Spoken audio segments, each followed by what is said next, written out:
Hello everyone, in this video we'll speak about what happens if we remove the break from the cases of our switch.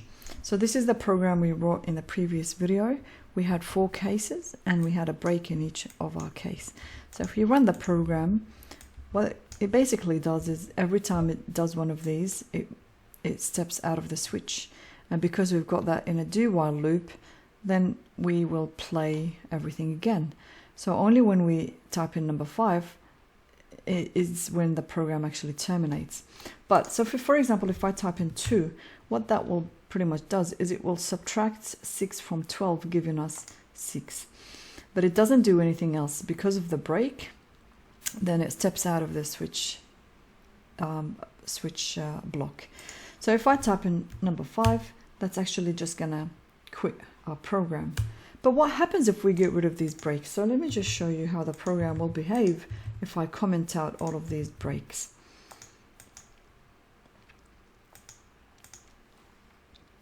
Okay, so in this particular case, let me say that I want to just add. But what happens here is everything really is happening. Every case is also executed.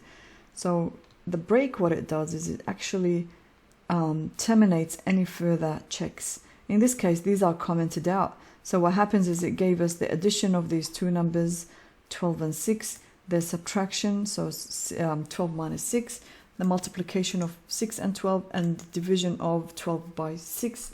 And of course, even the default has come out. Now, even if I choose 3 in this particular case, then it's going to give me the multiplication and the division and whatever comes in after that. If I choose 4, then it's going to give me division and the default. So you can see how important it is to have a break. Now, I could merge a few things if I would like. So if you want the program to work in some cases, to join cases, yeah, you can do that. So I can join, say, 1 or 2, but that's only if that's what you really want your program to do. Okay, so like say the user would, putting 3 different months, but they all give us the same season. So that's one application of doing so. So let's say I want to merge, add addition and subtraction and multiplication and division into the same case. Or maybe I could just, kind of, because I've got more space needed in our menu. Okay, so then what we can also do is we've merged, so case 1 and 2 will do both of addition and subtraction.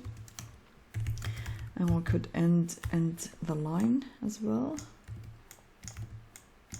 That will just give us more spaces, a new line. And we've also merged, and I will uncomment this. So we need the break in here. So what we've done basically is pressing 1 or 2 will give us the addition and the subtraction, and then entering 3 or 4 will give us the multiplication or the division. So let's compile that and see how it works. So my menu is changed a little bit. So putting 1 will give me the addition and the subtraction. Putting 2 will give me the same result. And giving 3 will give us the multiplication and the division, and 4 will give us the exact same thing because both of them have been merged. And then, of course, putting anything else like 6 is an invalid choice and 5 is the termination of a program.